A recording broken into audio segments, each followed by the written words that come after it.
Welcome back to Better Conversations, the Life and Money podcast. Today's conversation is about something most people feel, but may struggle to put into words: the difference between happiness and satisfaction.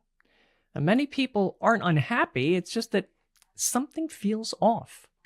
I'm Patrice Sikora with Eric Lee, the founder of Purple Wealth, and he's going to help us unpack that conundrum. It's good to be back with you, Eric. Hi, Patrice. Good to be here. I'm glad you are, because you've said something before that happiness is fleeting, but satisfaction is something entirely different. We were talking before we started recording. I'm really looking forward to this. So talk to me about that. What did you mean? Happiness is fleeting, satisfaction, something totally different.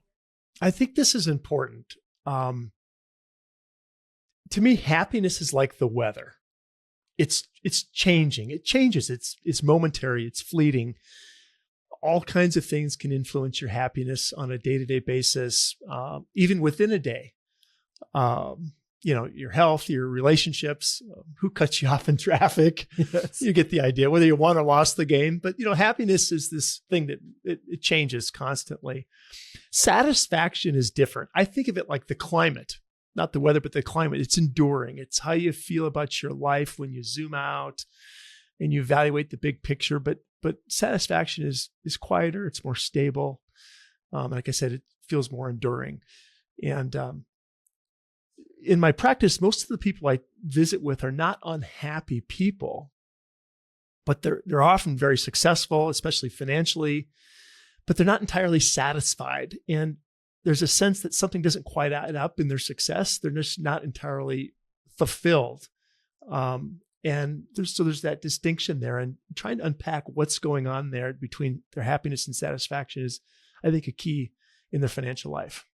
So happiness comes in bursts and may raise your blood pressure. Satisfaction is more static and can lower your blood pressure. Yeah. Now, you said you work with a lot of doctors. That was a great segue, by the way, I thought. But you work with a lot of doctors. Tell me what you see there. The common theme in the healthcare industry is an overwhelming sense of bureaucracy. Physicians are stressed. They work a lot. They may make a great income. Yeah. But the system itself is not leading to the life that they desire. And so, yes, they have periods of happiness and are probably happy overall, but they're missing something. And oftentimes it's tangible. They're missing important parts of their family's life or other priorities that are important to them. And so the financial success is not everything. It's just that life's not adding up to what they think it should be. This is kind of like the gap that you've talked about, where there's a gap between what people are and where they think they should be? Or is that all the happiness, the money base? No, that the gap is everything. So the gap is the dissatisfaction of where we are in our life, where we think we should be or what we want. And the bigger that gap, the more dissatisfied one is.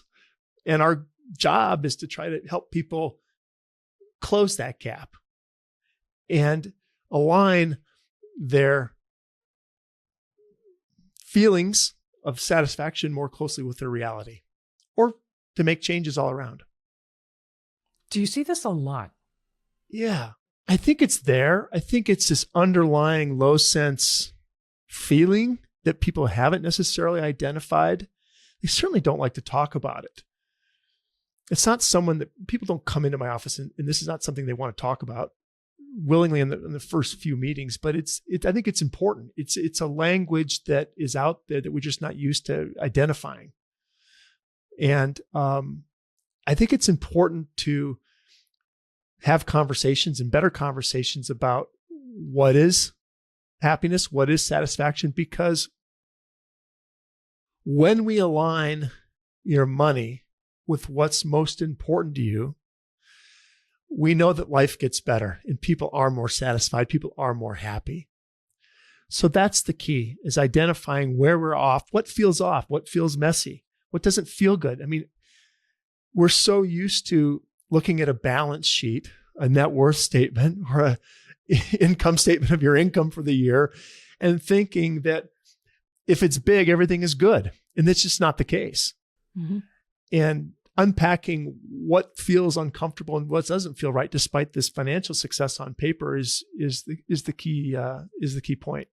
How do you see this in people? How do you bring it out of them? Since you say they're really not willing to talk about it. One of the biggest ways is just to ask better questions. And one of the questions I love to think about is, if you could, what would you do? If you couldn't fail, or if you knew it would work out, what would you really like to do? And just other people have had questions like that, like what would you do if you had a year to live or 5 months to live, or those kinds of questions. But really, just if you could ... fill in the blank. What would you do? What would your life look like? How would you live? What would this be? And I think that's the easiest, the best place to start. What's other interesting about that is to think about, if you weren't comparing yourselves to everybody, which we all do. We do, absolutely. It makes no sense. But if you weren't comparing yourselves to everybody in life and online and Instagram and all these kinds of things, how would you live? What would you do? How much is enough? How much money is enough? And what would you do differently in your life? And I think those are the starting points. If you weren't comparing, and if you could ... how would you fill in that blank? What would life look like? And a lot of people would say, I wouldn't be in this job, or I wouldn't be in this grind. I would do this differently. So talk to me more about where money fits into this. You're starting to tickle the ends of it here, the fringes of it. Talk to me more about that. We absolutely know that the more you align your capital with what's most important to you, the happier and more fulfilled and more satisfied people become. So what does that mean? Your capital is not just your money. It's your time. It's the energy and your attention. And all four of those are really important to get aligned with what's most important to you in your life. Let me give you an example. I love to ski, and I love to ski with my daughters. Snow ski. I might take the time and spend the money to go on a ski trip with my daughter. But if I spend the whole time looking at my email on my phone and not engaged with her, if I'm not giving her my attention, I haven't been invested very well. Mm-hmm. You see what I mean? So your attention and your energy and your time can be as important as your money in getting all this aligned. Even though what's important to me is to go skiing with my daughter and spend time with those I love and pursue my passions and my hobbies. But if don't have my capital aligned with that, I'm missing it, and it's not a very good investment, so to speak. So it's all about alignment. Mm-hmm. So you asked, how does money fit into this? Money just amplifies this gap between where we are and where we want to be, because it's measurable. And so people just use money and accumulation as some proxy for progress. It's trite, but here's an example. I mean, people can only buy so many fancy cars, so to speak. Mm-hmm. I've bought things in the past that they make me happy for a while. Sure. You might buy the new sports car, and by 2,000 miles, the novelty, the happiness has worn off, and you really haven't done anything to increase your satisfaction. And I think a lot of people can relate to that. It doesn't have to be about cars, but there's all kinds of things in life that we buy or spend our money on that we think it's going to create some identity or some better satisfaction and improve life. And it's short-lived. It's a bottle rocket. It fizzes out. And people haven't really done enough to address what the underlying sense of their discomfort is. More stuff and more money doesn't solve it. And yet people think that money can buy happiness. Hey, money can create happy moments, and it can definitely reduce stress. And I would push back on that, Patrice. I would say that money can buy happiness. Okay. Explain, please. But that, again, happiness is fleeting. It's not enduring. Okay. And money can't buy satisfaction. I think that's where I would disagree with that. I think money can buy some short-term happiness, but it doesn't buy satisfaction. That's how I would change that. Then let's take it a step further. If satisfaction is the goal, and we're assuming that, how should we be using money? Well, obviously, we need money to provide security. And that's a whole other question of how much is enough. But money should be used towards what is important to you. What is important to you? Is it important to retire? Why do you work? Why not do something different? How about supporting family, supporting charitable causes, pursuing different passions? So I'm a big believer that you should use your money towards those things that are most important to you and minimize the things that aren't, and not spend money or not use money for things that don't really add fulfillment to your life. You just mentioned the decision to retire. Do I have to retire? Should I retire? Whatever. Is that when you decide enough is enough? Is that a decision? Or do more people say, I don't know what is enough, I need more? I'm not quite sure where I'm going with this, but I think you have to make a decision that what you have is, that's fine, I'm happy with it, that's enough. Yes, that's the key. It seems everybody is constantly wondering, do I have enough? But enough is not a number. You just said it. Enough is a decision. Enough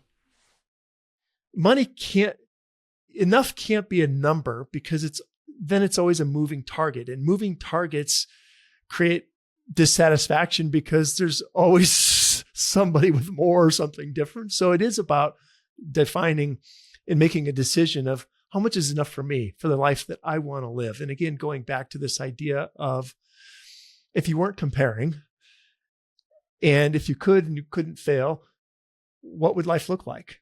What would you really like to do? And enough can change in different seasons of life. But if you're always chasing a number, you're never really going to find that's fulfilling, in my experience. I think that's a very valid statement. If you're chasing a number, numbers aren't fuzzy, or they can be fuzzy, but they're not cuddly. That's what numbers aren't cuddly. They give you a feeling of accomplishment. Yeah. But can a number give you that satisfaction? Definitely, money can give you a sense of achievement and success. That's true. And by the way, people that are have a lot of money but are dissatisfied aren't ungrateful, because ungrateful is a different idea. You can be thankful about what you have and what you've accomplished. So grateful isn't satisfaction. You can be very grateful and still not be satisfied. So satisfaction's about this idea that there's something more. I mean, I have this balance sheet, I have this money, but I'm still missing something in life. It just doesn't quite add up, that there's still something out there. And that's different for everybody. And again, the key is to try to identify what matters to you and why that matters. So, personal example, I could retire today. I don't have any desire. I like to have the option to. I mean, that's important to me, to make retirement an option. So I have that option. But I'm in a business that's incredibly satisfying. I can't imagine not doing it for many years. It brings me great joy, and I feel like I'm making an impact in the people I get to work with, the privilege I have to work with people. So it's an incredibly satisfying career that I have, and I just have no desire to retire. I like the option to have it, but I want to keep doing it. And I think everybody needs to unpack that in terms of what's important to them and why are they doing what they're doing. Well, as if we haven't gotten philosophical enough, how would you define wealth? Oh, I don't care. Wealth can be any amount of numbers. It doesn't matter. I mean, whatever you want it to be. Maybe that's the answer. Maybe wealth is different for every person, everybody. Yeah, sure. It's some amount of money. The financial industry has a number. I'm not even going to name it, but whatever.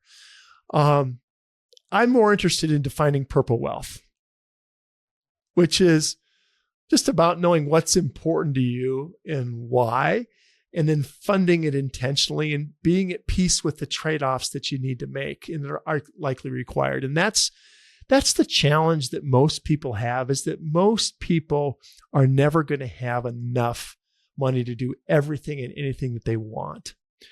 So the challenge is identifying what's important to you and how do you make trade-offs. Should I remodel the house or retire a year earlier? Should I pay for my kids' college or give to charity? Should I support my kids or go on more vacations? You get the idea. There's infinite ways that we can choose to use our money. And a lot of them take trade-offs. There's no right way, but there's consequences. And figuring out what's important to you and being at peace with the trade-off that you're going to make and how that improves your life, and knowing that you probably can't do everything that you ever want. And that's what's most important. I think doing that and going through that exercise brings the satisfaction. It closes this gap between where you are today and where you think you should be, and then finding peace with that. And these are conversations that most people aren't having, especially with financial advisors. But I think it's incredibly important to just take our focus off of investment markets and investment product details and talk about life and what's a life well lived and how can money support that. If someone listening to this is feeling dissatisfied, where should they start? Well, I guess the first would be understanding why, being able to articulate what feels off, what feels messy, what doesn't quite feel right. And we do that with clients. Also, just reflecting on what are you trying to do? Are you trying to get it? This, what people always say is, I want to get ahead. I want to get ahead. And ahead of what? Ahead of who? And to what end? It's really vague. And so, but by the way, getting ahead is just like this zero-sum game where there's always somebody ahead of you, which means you're always chasing instead of choosing. And that's the key takeaway, is start figuring out how to choose and not just chase. You don't have to compete with everybody else. You could earn less, spend less, sleep more, whatever. Everybody's life's different. Chasing versus choosing. I like that. Chasing versus choosing. Yeah. Have you used that with your clients? Yeah, we talk about that. What are you chasing? Yeah. And it's big as social media continues to blow up. Well, yeah. People are always seeing this life and this fear of missing out, so to speak, and it leads to more dissatisfaction, especially in younger people. I believe that. Yes, definitely. But now going back to chasing and choosing, if someone then chooses to decide that they have enough, how do they pull back? How do they stop? It's difficult. And just being really clear on what you're trying to get away from and what you're going to. So in my life, my wife works full time. She's a retail pharmacist for a grocery store. She loves her career.